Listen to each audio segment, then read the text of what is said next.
우리가 신앙생활할 때 제일 중요한 것이 하나님의 말씀을 깨닫는 일입니다.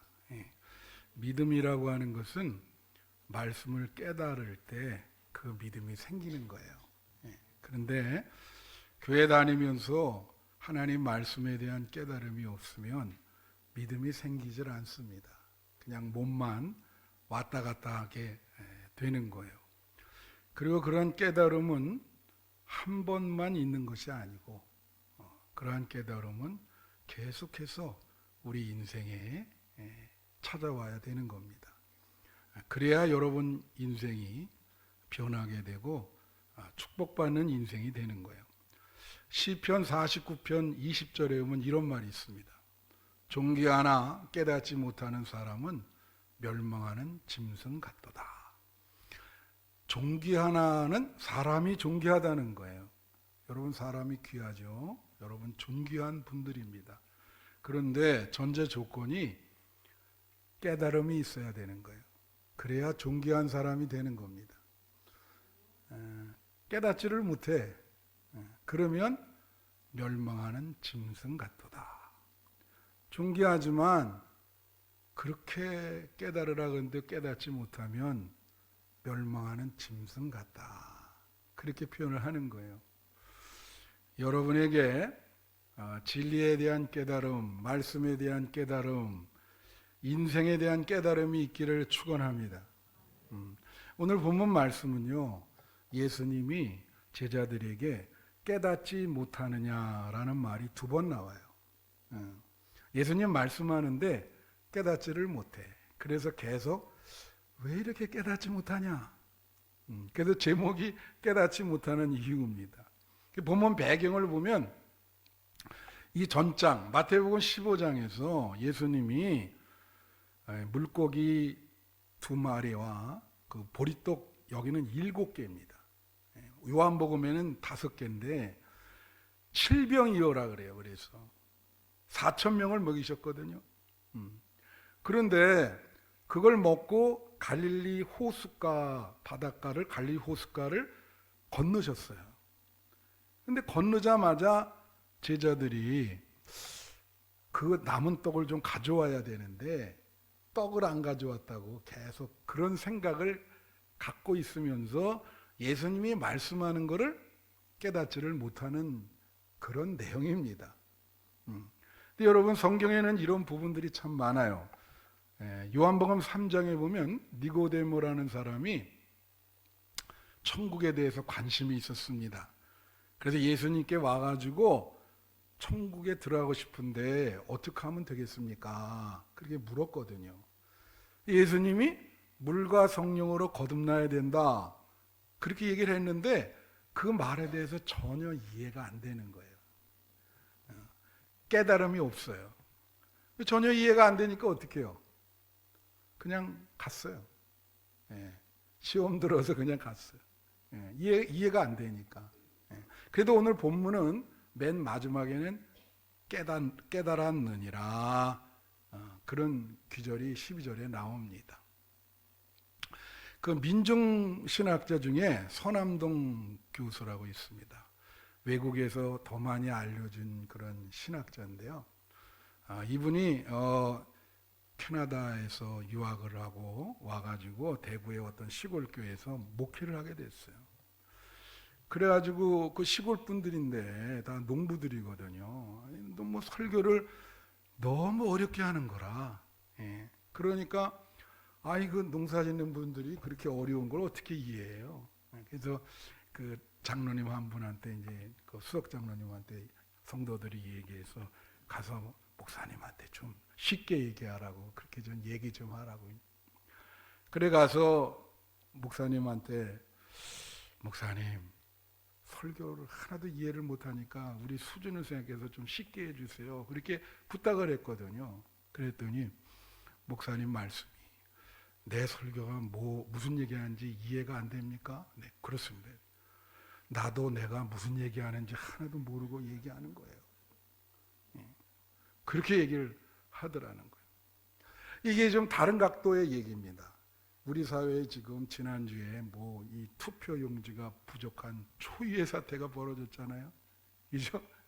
그래서 사회에서 지금 더 난리예요. 양극단. 우리 사회가 양극단 되는 거 알죠? 이게 잘 해결돼야 민주주의가 잘 이렇게 확립되는 거거든요. 이게. 얼마 전에 돌아가신 분이 있어요. 그 유명한 분인데 위리겐 하버마슨. 제가 설교할 때 몇 번 말씀드렸는 거예요.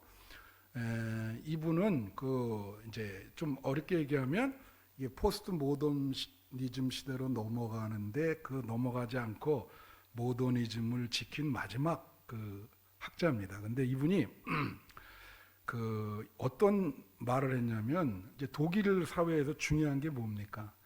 독일에서 항상 독일 사람의 원죄는요, 홀로코스트라 그래서 600만 명 유대인을 죽였잖아요. 그죠? 예. 그거에 대한 죄의식이 많아요. 공론이 그런 거에 대해서 사회에서 엘리트들이 그런 얘기를 많이 해요. 근데 어떤 토론이 있었냐면, 이 정도까지 사과했으면 이제 끝이다. 여기까지. 예. 그런데 이분이 아니다. 이거는 우리 다음 세대로 이어져서 계속 이 문제에 대해서 참여하고, 아예 이거에 대해서 속죄하고 참여하는 것이 세대별로 이어져 가야 된다. 이렇게 주장을 하고, 그거를 관철시키고, 사람들을 공론장이라 그러는데 다 이렇게 오라 그래서 토론해가지고 이걸 관철시킨 분이에요. 되게 유명한 분이지. 그래서 한국도 여러 번 왔었어요. 근데 이분이 이런 얘기를 했습니다.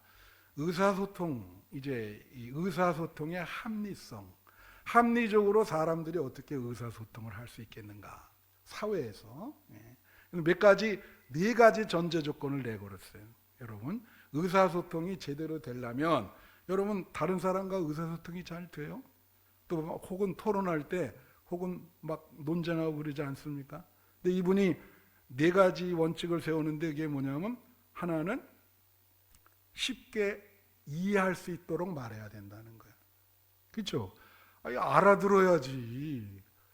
내가 얘기하는 걸 상대방이 못 알아들으면 어떻게 의사소통이 됩니까? 당연한 거지. 설교도 똑같아요. 제가 얘기하는 걸 여러분들이 알아들어야 소통이 되는 거지. 그래서 첫째가 뭐냐면 쉽게 얘기할 것. 두 번째가 중요한 전제가 뭐냐면 진실을 얘기할 거예요. 진실을 얘기해야 소통이 되는 겁니다. 거짓을 얘기하면 소통이 안 되죠. 그래서 하이데거라는 사람이 은폐는 비질리고 은폐는 숨기는 거 아니에요. 드러나고 계시된 거는 진리다. 그랬어요. 중요한 겁니다. 의사소통이 되려면 진실을 얘기해야 돼. 숨기는 게 있으면은 대화가 안 되는 거예요.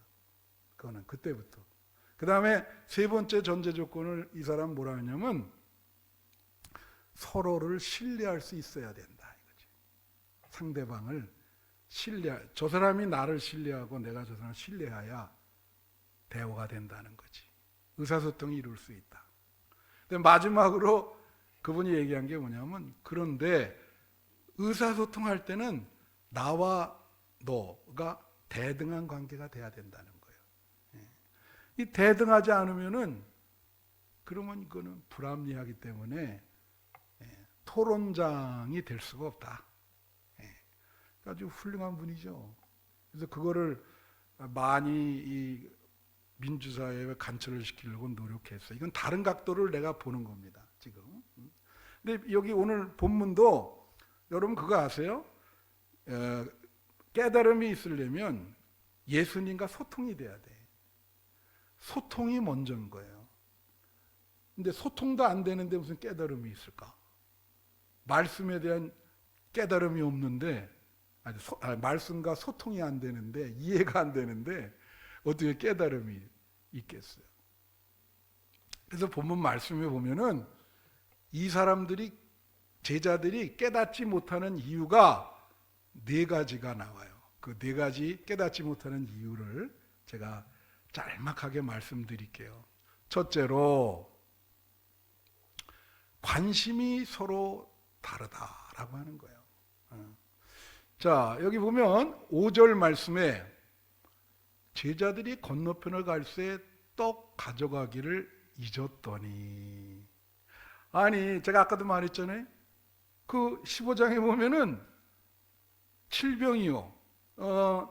떡 7개랑 물고기 2마리로 4,000명을 먹였어요. 그리고 건너간 거예요.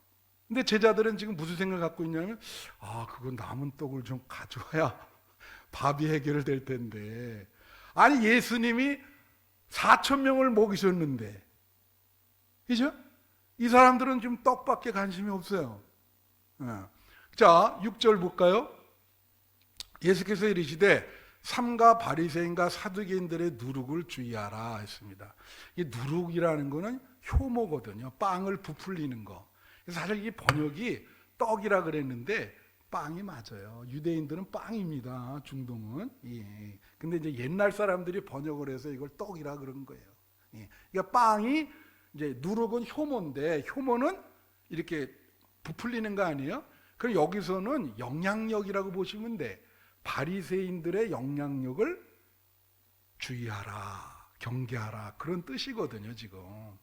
근데 이런 뜻을 전혀 이해하지 못하고 또 7절에 보면 뭐라고 나오냐면 제자들이 서로 논의하여 이르되 우리가 떡을 가져오지 아니하였다. 이게 완전히 예수님은 말씀하시는데 제자들과 뭐예요? 평행선을 그리고 있어. 예수님은 지금 바리새인의 그 영향력을 경계해야 된다고 얘기하는데 얘들은 계속 떡 얘기만 하는 거예요. 떡을 안 가져왔다. 너 왜 떡 안 가져왔냐? 응? 그거 왜 그걸 잊어먹었냐? 서로들 이제 그러고 있는 거지. 그 재미나는 얘기 하나 하면 이번에 우리 성지순례 갔잖아요. 그래서 이제 이태리로 밤에 밤배를 타고 갔어. 근데 아침에 이제 그 배에서 밥을 주는데 식권을 준 거예요. 식권을 이렇게 줘서 이렇게 하는데 아침에 이제 이렇게 식권이 있어야 되잖아. 그래서 이렇게 밥 먹고 있는데 식권을 달라고 이렇게 사람들이 왔더라고. 그런데 이 김모 권사님께서 식권을 잊어버린 거예요. 그럼 막 찾아도 식권이 없네. 예? 그러니까 이제 바로 내가 옆자리에 있었거든. 식권이 없으면 밥을 먹어요, 못 먹어요? 못 먹어요. 근데 일단 그러니까 어떻게 하냐면 울기 시작하는 거예요. 어른이 밥을 못 먹는구나 하니까 울어요 막. 근데 그분이 우는 건 괜찮은데 거기 같이 앉은 사람들 옆자리에 윤모 권사님이 계셨는데 그분도 같이 우는 거야. 다 울어. 그래서 나한테 이게 그래서 앞에 우리 어떤 권사님 보고 좀 해결해야 되겠다. 우리가 뭐 돈을 더 줄 테니까 그냥 먹으라고. 세상에 이번에 하여튼 이상한 일 많았어요. 그래서 그거 못 먹을까봐 울은 건지 아니면 좀 창피해서 식권을 잃어버려서 우는 건지. 하여튼 이거는 뭐예요? 먹는 문제인 거예요. 먹는 문제. 여러분 그 성경에 보면 예수님이 그랬잖아요. 드래곤 백합화를 봐라. 예수님이 여러분 먼저 그의 나라와 의를 구하면 여러분 먹는 문제를 해결해 주신다 그러잖아. 믿으십니까? 근데 얘들은 계속 지금 이 먹는 거 가지고 관심이 달라요.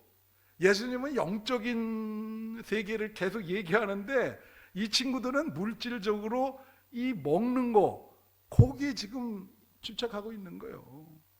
그 아까 하버마스 얘기 내가 늘 말씀드렸지만 이 하버마스라는 사람이 쓴 책 중에 인식과 관심이라는 책이 있어요. 근데 늘 여러 번 얘기했죠. 이게 어려운 내용이 아니에요. 그분은 뭐라고 얘기했냐면 자기가 관심 가진 분야가 자기 머릿속에 주로 인식이 된다. 그런 얘기를 한 거예요. 뭐 당연한 얘기지. 제가 요새 짤 동영상을 찍거든요. 꽃에 대해서. 옛날에는 꽃이 안 보였어요. 근데 저걸 찍어야 되겠다 이런 생각을 하니까 어디에 가면 꽃이 보이는 거예요. 그래서 저 꽃. 이제는 꽃에 대해서 아예 박사가 돼. 저 꽃은 무슨 꽃이다? 그 자기가 관심 가진 거에 보여주는 거지. 그게 눈에 들어오는 거지. 그리고 머릿속에 인식이 되는 거지. 여러분은 요즘 무슨 관심이 있으세요? 그래서 여러분 여기 지금 왜 못 알아듣냐? 관심이 다르다는 말은 예수님께 관심이 별로 없어요. 제자들이 지금 떡에 관심이 있지. 떡에. 그러니까 예수님이 안 들어오는 거야. 여러분 교회 다니면서 예수님께 관심이 있어요? 예. 그래야 예수님이 들어옵니다. 몸은 여기 있는데 마음은 딴 데가 있어. 그러면 예수님이 여러분에게 보여지질 않죠. 예. 관심이 서로 다르니까 깨달음이 없는 거예요. 떡만 생각해. 떡만. 어찌 예수님이 보일까? 관심이 없는데. 두 번째로 믿음의 분량이 작아서 이 예수님의 말씀을 깨닫지를 못하는 거예요. 예수님이 이건 직접 얘기했어요. 8절에 보시면 예수께서 아시고 이르시되 믿음이 작은 자들아 어찌 떡이 없으므로 서로 논의하느냐. 내가 늘 말씀드리지만 교회에는 계급이 없습니다. 그러나 믿음이 있는 사람이 교회는 대장인 거예요. 늘 말씀드리지만 예수님이 이런 말씀 많이 하셨어요. 겨자씨만한 믿음만 있어도 산을 옮긴다. 그런데 믿음이 적기 때문에 여러분 믿음이 있어야 예수님의 말씀이 이해가 되거든. 안 믿는 사람을 지금 데려 들어봐요. 여기서 내 설교를 그 사람들이 이해할까? 못 알아듣습니다. 저 목사님 무슨 얘기를 하나. 그래서 안 믿는 사람이 왔을 때는 한 6개월 동안 교육을 시키는 거예요. 머리를 교정시켜주지. 새신자 교육을 시키면서. 여러분 그래서 어거스틴이라는 사람이 뭐라 하냐면 나는 알기 위해서 믿는다 그랬어요. 믿는 만큼 영적인 세계가 보여지는 겁니다. 믿으십니까? 여러분이 믿는 만큼 보이지 않는 영적인 세계가 여러분에게 보여지는 거예요. 믿음이 없으면 그 세계는 여러분 눈앞에 보여지질 않아요. 내가 이제 재미나는 얘기, 우리 그 송명준 권사님 얘기해도 되냐 그러니까 분명히 해도 됩니다 라고 허락을 해서 내가 말씀을 드리는데, 요 송명준 권사님이랑 요 정재희 권사님 부부예요. 근데 우리 이 정재희 권사님은 대대로 불교 집안입니다. 여기는 아버지가 장로님이시고 대대로 개신교 기독교 집안이야. 근데 대학에 가서 둘이 눈이 맞았어. 그래갖고 연애를 했는데 부모한테 가서 나 이제 결혼하는데 불교라 그랬더니 집안에서 반대하는 거야. 그래서 막 딴 여자를 막 소개시키려고 하는데 그냥 오매불망. 저는 정제이 아니면 안 합니다. 계속 그러니까 허락을 해. 근데 저 집안도 불교잖아요. 그러니까 대대로 불교예요. 그러니까 그 부모가 이제 점을 치는 거야. 여러분 기독교도 일부 성도가 점치는데 불교는 거의 90% 점칩니다. 이게 토착화가 돼가지고 이 팔관회라든가 뭐 이 토착화됐어요. 그래서 점치는 사람 많아요. 그러니까 부모가 점치러 가면 전부 3번 봤는데 너 그 사람은 결혼하면 파탄. 안 돼. 파탄된다. 그러니까 근데 여기는 결혼하자 그러고. 그러니까 우리 정재희 권사님이 마지막으로 한번 내가 직접 같이 가서 보고 그 사람도 안 된다 그러면은 포기하겠다. 그런 거예요. 그래서 이제 어머니랑 간 거지. 갔는데요. 딱 입구에 들어서자마자 그런 결혼 때문에 이제 모아서 왔냐 이렇게 딱 얘기하는데 뭐라 그러냐면 가라 그러더래. 그래서 왜요? 그랬더니 너 이마에 십자가가 있다. 놀래세요. 점쟁이가 그런 거예요. 너 이마에 십자가가 있어. 가서 결혼해라. 그래서 결혼한 거야. 점쟁이가 시켜줬어. 예? 여러분 그거 하셔야 돼. 이거 놀라운 기독교적으로 얘기하면요. 이걸 칼빈이 예정론이라 그랬습니다. 성경에 여러분이 교회 나왔니 그냥 나온 게 아니에요. 하나님이 택해서 나온 거예요. 여러분이 바깥에 있는 거를 딱 찝어서 일로 옮겨놨다고. 그게 예정이에요. 예정. 미리 정해졌단 말이에요. 하나님이 정해진 거예요. 그래서 정시예요? 정해진 거요. 예수님 믿기로 정해졌어. 그게 영의 세계입니다. 보이지 않죠? 그게 영의 세계예요. 믿음이 있으면 그 세계가 펼쳐 보여지는 거야. 그 천국의 세계가 보여져. 근데 믿음이 없으면 안 보여지니까 깨달음이 없지. 이거 도무지 알질 못하겠네. 그래서 예수님이 그러잖아. 믿음이 작은 자야. 어찌 떡만 가지고 얘기를 하냐. 영적인 영혼의 세계, 무한한 세계가 있는데 너는 왜 그걸 못 보는가? 세 번째로,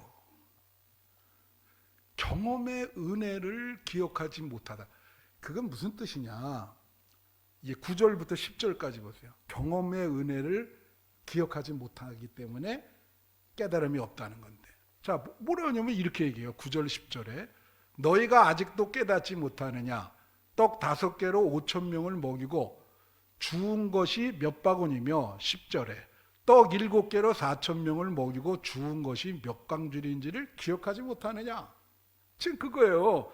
아까 제가 뭐라 했어요? 15장에 떡 7개랑 물고기 2마리로 4,000명을 먹였거든. 바로 몇 시간 전이요. 그러니까 아니 그걸 경험해 놓고 세상에 떡을 왜 안 가져왔냐? 이게 말이 돼요? 예수님이 그런 기적을 베풀어서 사람들을 다 먹이셨구만. 그 남은 떡 안 가져왔다고 점심 못 먹을까 봐 또 계속 떡 얘기만 하니까 예수님이 얼마나 답답해. 이게 여러분 출애굽할 때도 이런 일이 일어났어요. 애굽에 노예 생활하다가 하나님의 인도로 바다가 갈라졌잖아요. 이번에 성지순례 갈 때 그 홍해바다 상공을 날았거든 우리가. 그래서 그 사진 찍으라 해서 찍었는데 거기 땅을 걸어왔는데 건너자마자 한다는 소리가 왜 물이 없습니까? 첫 마디가. 야, 그러니까 그 출애굽기에 계속 나오는 게 너를 애굽에서 인도해낸 너희 하나님을 기억하라. 기억하라. 망각하지 마라. 여기 기억하지 못하느냐. 다 같이 기억하지 못하느냐. 예. 여러분 믿는 사람은요, 여러분 매일매일에 경험하는 사건들이 우연이 아닙니다. 그건 하나님의 역사예요. 그래서 이 어려운 말로 가브리엘 마르셀이라는 사람이 기독교인에게 있어서는 경험 자료의 비우연성이라 얘기했어요. 그게 뭐냐면 기독교인이 경험하는 것은 비우연, 우연이 아니라는 거예요. 다 어떤 초월성 거기에 경계선상에서 매일매일의 삶이 그 하나님의 영역과 인간의 세속 영역을 넘나들고 있는 거죠. 재미나는 말씀 또 하나 드릴게. 우리 교회에 그 스타락스 그 봉고차 번호가 7007이에요. 번호 좋죠? 가서 보시면 7007. 뭐 아멘까지 할 필요는 없지만 하여튼 7007이야. 그리고 제 담임 목사 차의 뒷번호가 9299입니다. 근데 우리 여기 강미아 권사님 여성교회 회장의 차 뒷번호가 2292예요. 근데 내가 어느 날 오다가 이렇게 뭐 놀라운 사실을 발견을 했어. 7007에 더하기 2292를 하면 제 번호 9299가 되는 거예요. 에? 여러분 몰랐지? 이건 아무나 발견하는 게 아닙니다. 그래서 그게 사실은 뭐 여러분에게는 별로 중요한 진리가 아니지. 사실 그건 우연일 확률이 크죠. 그런 확률로 로또가 맞으면 얼마나 좋아. 근데 우리는 거기에다 대고 신앙적인 의미 부여를 할 수가 있는 거예요. 아니 왜 교회 번호랑 여성교회 회장 번호를 합치니까 내 번호가 될까?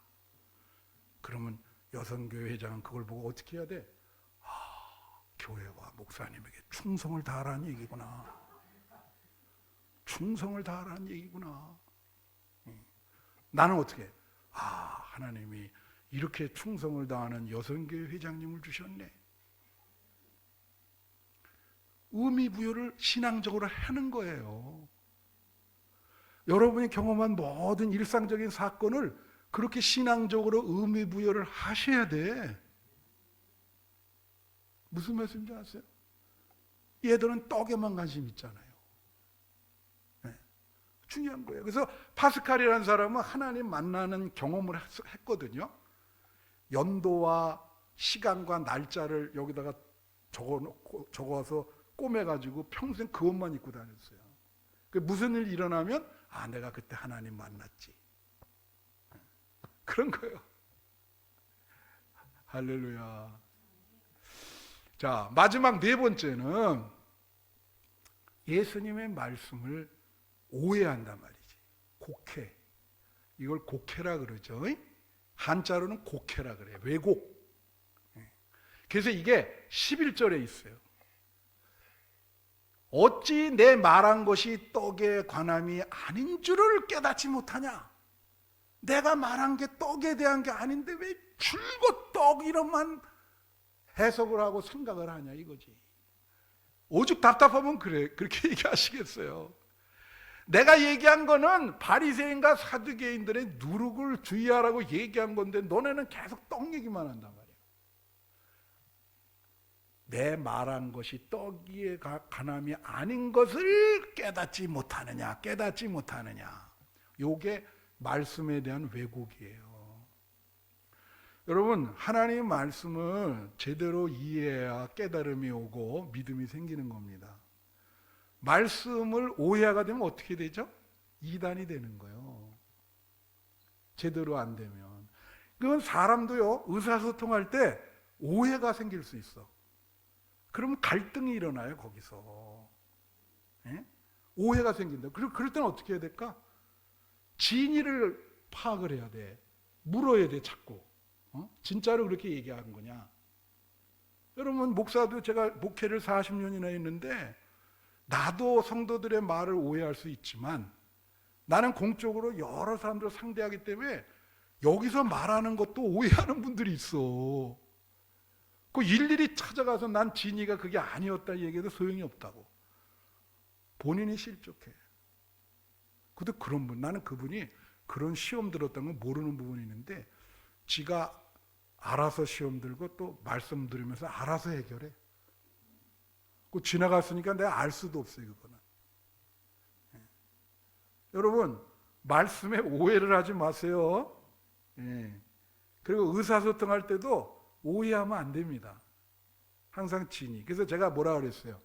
폴 리끼라는 사람이 해석의 갈등으로 사회가 막 싸우게 된다 그랬잖아요. 그래서 릭겔이라는 사람이 뭐라 했어? 해석의 갈등이 일어날 때 하나님의 소리를 들어야 된다. 할렐루야. 해석의 갈등이 일어나면 하나님의 말씀, 하나님의 소리를 들어야 돼. 말씀을 맺겠습니다. 여러분, 말씀을 곡해하면 안 됩니다. 예, 그 말씀을 통해서 깨달음이 있어야 되고 의사소통도 마찬가지예요. 예, 그래가지고 이제 12절 결론에 보세요. 그제서야 제자들이 떡에 누르기 아니요 바리새인과 사두개인들의 교훈을 상가라고 말씀하신 줄을 깨달으니라. 다 같이 그제서야 깨달으니라. 참 귀한 거요. 비로소 그때 깨달음이 왔어. 여러분에게 이런 깨달음이 오셔야 되는데, 그래야 믿음이 생기면서 주님을 붙잡게 되고 보이지 않는 영적 세계를 바라볼 수 있게 되는 겁니다. 할렐루야. 그래서 우리 신앙생활 하면서 말씀에 대한 깨달음이 계속 여러분에게 이어지기를 바라고, 그것을 통해서 영적인 천국의 세계를 바라볼 수 있고, 여러분이 어려운 일을 당할 때 그 말씀 붙잡고 믿음으로 승리하는 우리 성도들이 되시기를 축원합니다. 기도하겠습니다.